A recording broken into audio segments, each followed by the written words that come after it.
BJP ಮಾತೆತ್ತಿದ್ರೆ ಆಣೆ ಪ್ರಮಾಣ ಮಾಡ್ತೀವಿ ಅಂತ ಹೋಗ್ತಾರಲ್ಲ, ರಾಜಕೀಯ ಲಾಭಕ್ಕೆ ದೇವರ ಹೆಸರು ಬಳಸ್ಕೊಳ್ಳೋದ್ರ ಬಗ್ಗೆ ಆಡಳಿತ ಪಕ್ಷದವರಾಗಿ ಒಬ್ಬ ವೀಕ್ಷಕರಾಗಿ ನೀವು ಹೆಂಗೆ ನೋಡ್ತೀರಿ ಇದನ್ನ? ಮೇಡಮ್, ಈಗ ಇವ್ರಿಗೆ ನನಗನ್ಸುತ್ತೆ ದೇವ್ರ ಮೇಲೆ ಇವರಿಗೆ ಖಂಡಿತವಾಗ್ಲೂ ನಂಬಿಕೆ ಇದೆಯಾ ಅನ್ನೋದು ನನ್ನ ಪ್ರಶ್ನೆ. ಇವ್ರ ಪಕ್ಷದಲ್ಲೇನೋ ತೀರ್ಮಾನ ಮಾಡಿದ್ರು ಆಣೆ ಪ್ರಮಾಣ ಮಾಡಬೇಕು ಅಂತ ಹೇಳಿ, ಅವರಲ್ಲಿ ಭಿನ್ನಾಭಿಪ್ರಾಯ ಇದೆಯಲ್ಲ. ಕೆಲವರು ಹೋಗ್ಬೋದು ಅಂತಾರೆ, ಕೆಲವರು ಹೋಗಬಾರ್ದು ಅಂತಾರೆ. ಹಾಗಾಗಿ ಎಲ್ಲದಕ್ಕೂ ನಾವು ದೇವ್ರನ್ನ ಮಧ್ಯದಲ್ಲಿ ಎಳ್ಕೊಂಡು ಬರೋದಕ್ಕಿಂತ ಅವರೇ ಹೇಳ್ದಂಗೆ ಆತ್ಮಸಾಕ್ಷಿ ಮತಗಳು, ನಾವೇನು ಕಾಂಗ್ರೆಸ್ನವ್ರು ಹೇಳಿರಲಿಲ್ಲ, ಆತ್ಮಸಾಕ್ಷಿ ಮತಗಳು ಕೇಳ್ತೀವಿ ಅಂತ. ಇವತ್ತಿ ಫಲಿತಾಂಶ ಆತ್ಮಸಾಕ್ಷಿ ಮತಗಳು ಏನು ಹಾಕಿದ್ದಾರೆ. ನಾವು ಪಾಪ ನಾವು ಹುಡುಕ್ತಾ ಇದ್ದೀವಿ, ಸಿಕ್ಕಿದ್ರೆ ಅವ್ರಿಗೊಂದು ಧನ್ಯವಾದಗಳನ್ನ ಹೇಳಬೇಕು ಅಂತೇಳಿ, ಯಾರಂತ ಗೊತ್ತಾಗ್ತಿಲ್ಲ. ಇವರ ಸತ್ಯಶೋಧನಾ ಸಮಿತಿಯಿಂದ ಆ ವರದಿ ಬಂದ ನಂತರ ಯಾರೋ ಪುಣ್ಯಾತರು ಮಹಾನ್ ಭಾವರು ಅಂತ ಗೊತ್ತಾದ್ರೆ ನಾವು ಕೂಡ ಬೇವಿನಕಾಯಿ ಸಾಕ್ಷಿ ನೋಡ್ತಾರ. ನೀವು ಮಾತಾಡಿರೋದು ಹೌದು, ಆಮಿಷ ಒಡ್ಡಿದಿರೋ ಅಥವಾ ಆತ್ಮಸಾಕ್ಷಿ ಮತಗಳನ್ನು ಹಾಕಿದಿರೋ ಮತ್ತೊಂದೋ ಗೊತ್ತಿಲ್ಲ. ನಿಮಗೆ ಗೊತ್ತಿಲ್ವಾ ಯಾರ್ಯಾರು ಓಟ್ ಹಾಕಿದ್ದಾರೆ? ನಿಮಗೆ ಗೊತ್ತಿಲ್ಲ. ನೀವು ಕಾಂಟ್ಯಾಕ್ಟ್ ಮಾಡಿಲ್ವಾ? ಕಾಂಟ್ಯಾಕ್ಟ್ ಮಾಡ್ತಾರೆ ನಿಮ್ಮವ್ರನ್ನ ಉಳಿಸ್ಕೊಳ್ಳಕ್ಕೆ ರೆಸಾರ್ಟ್ ಹಾಕೊಂಡ್ರಾ?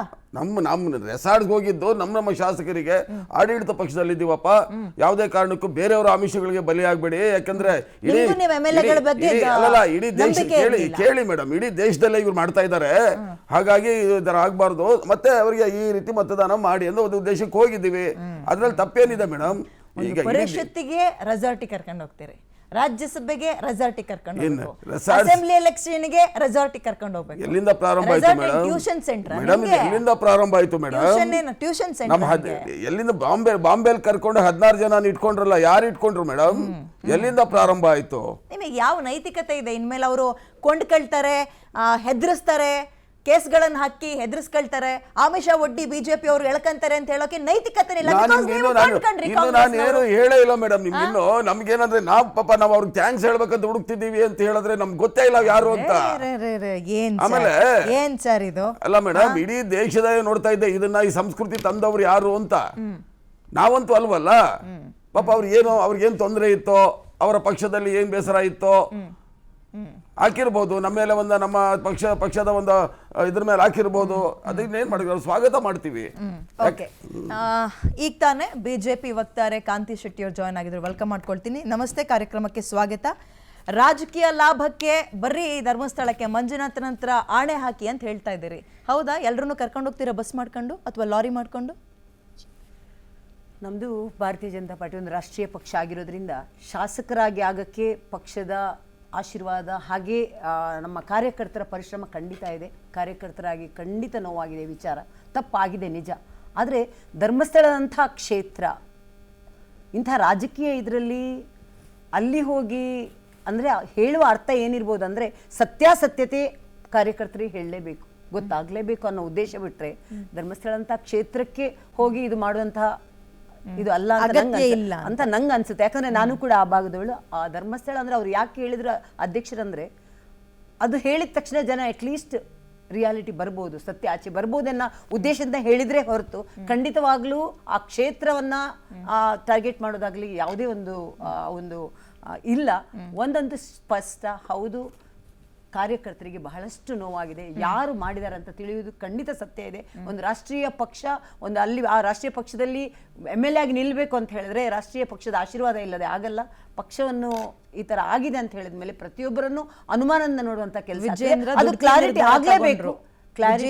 ದುಡುಕಿ ನಿರ್ಧಾರ ತಗೊಂಡ್ರು ಧರ್ಮಸ್ಥಳಕ್ಕೆ ಬನ್ನಿ ಅಂತ. ನೋಡಿ, ಅವರು ಬಿಜೆಪಿ ಅವರೇ ಒಪ್ಕೊಳಕ್ ರೆಡಿ ಇಲ್ಲ. ಅದನ್ನೇ ನಾನು ಹೇಳಿರೋದು. ಅವ್ರು ಹೇಳಿರುವ ಅರ್ಥ ಸತ್ಯಾಸತ್ಯತೆ ಬೇಕೇ ಬೇಕು. ಅಂದ್ರೆ ಅದನ್ನು ಹುಡ್ಕೊಂಡು ಅವ್ರು ಹೋಗ್ತಾರೆ, ಅವ್ನು ತಗೋತಾರೆ. ಅಲ್ಲ, ಕರ್ಕೊಂಡು ಹೋಗ್ತೀರಾ ಹೇಳಿ ಧರ್ಮಸ್ಥಳಕ್ಕೆ? ಅದು ಹಿಡಿಸ್ತೀರಾ? ಒಂದ್ ನಿಮಿಷ, ಅದು ಶಾಸಕಾಂಗ ಪಕ್ಷ ನಿರ್ಧಾರ ಮಾಡುತ್ತೆ. ನಾನು ಇಲ್ಲಿ ವಕ್ತಾರಳಾಗಿ ಅದನ್ನು ಹೇಳಕ್ಕಾಗಲ್ಲ. ಆದ್ರೆ ಒಂದಂತೂ ಸ್ಪಷ್ಟ, ಸತ್ಯಾಸತ್ಯತೆಯನ್ನು ರಾಜ್ಯಾಧ್ಯಕ್ಷರು ಆಚೆ ತೆಗಿ. ನ್ಯಾಯದ ತೀರ್ಪು ಕೊಡೋ ಜಾಗವನ್ನ ನಿಮ್ ರಾಜಕೀಯ ಲಾಭಗಳಿಗೆ ಬಳಸ್ಕೊಳ್ಳೋದು ಒಳ್ಳೇದಾ? ನೀವು ಆ ಭಾಗದವರಾಗಿದ್ದಕ್ಕೆ ಈ ಪ್ರಶ್ನೆ ನಿಮ್ಗೆ ಕೇಳ್ತಾ ಇದ್ದೇನೆ.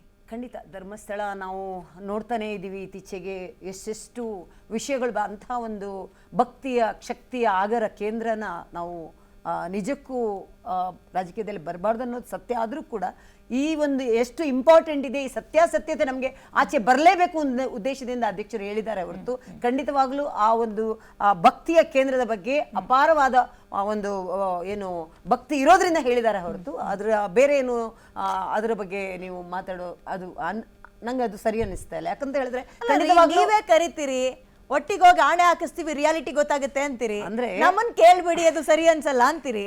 ಹೆಂಗೆ ಗೊಂದಲ ನಿಮ್ಮಲ್ಲೇ ಇದೆಯಲ್ಲ? ಹಾಗಲ್ಲ, ಧರ್ಮಸ್ಥಳ ಅನ್ನೋದು ಅದು ಒಂದು ಬರೀ ಕರ್ನಾಟಕ ಮಾತ್ರ ಅಲ್ಲ, ದೇಶಾದ್ಯಂತ ರಾಜ್ಯಾದ್ಯಂತ ರಾಷ್ಟ್ರವ್ಯಾಪಿ ಅದು ಇರುವಂಥದ್ದು.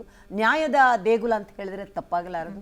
ಆ ಒಂದು ವಿಚಾರಕ್ಕೆ ಅವ್ರು ಹೇಳಿರ್ತಾರೆ ಹೊರತು ಧರ್ಮಸ್ಥಳದ ಒಂದು ಆ ಸ್ಥಾನದ ಬಗ್ಗೆ ನೀವು ಹೇಳಿದಂಗೆ ರಾಜಕೀಯ ಆ ಥರ ಅಲ್ಲ. ಒಂದು ಸತ್ಯಾಸತ್ಯತೆ ಆಚೆ ಬರಲೇಬೇಕು. ಕಾರ್ಯಕರ್ತರಾದ ನಮಗೆಲ್ಲ ಖಂಡಿತ ನೋವಾಗಿದೆ, ಆ ವಿಚಾರ ಗೊತ್ತಾಗ್ಲೇಬೇಕು ಅನ್ನೋ ಉದ್ದೇಶ ಬಿಟ್ರೆ ಈ ಒಂದು ಏನು ನಮ್ದು 63 ಜನ ಇದ್ದಾರೆ, 3-4 ಈ ತರ ಆಗಿದೆ, ಒಂದು ಅಸಿಂಧು ಆಗಿದೆ, ಖಂಡಿತ ಅದರ ಬಗ್ಗೆ ಚರ್ಚೆ ಆಗೇ ಆಗುತ್ತೆ. ನಮ್ಮ ರಾಜ್ಯದ ಅಧ್ಯಕ್ಷರು ಅದರ ಬಗ್ಗೆ ಖಂಡಿತವಾಗ್ಲೂ ಸತ್ಯಾಸತ್ಯತೆ ಆಚೆ ತರ್ತಾರೆ ಅನ್ನೋ ನಂಬಿಕೆ ನಂಗಿದೆ.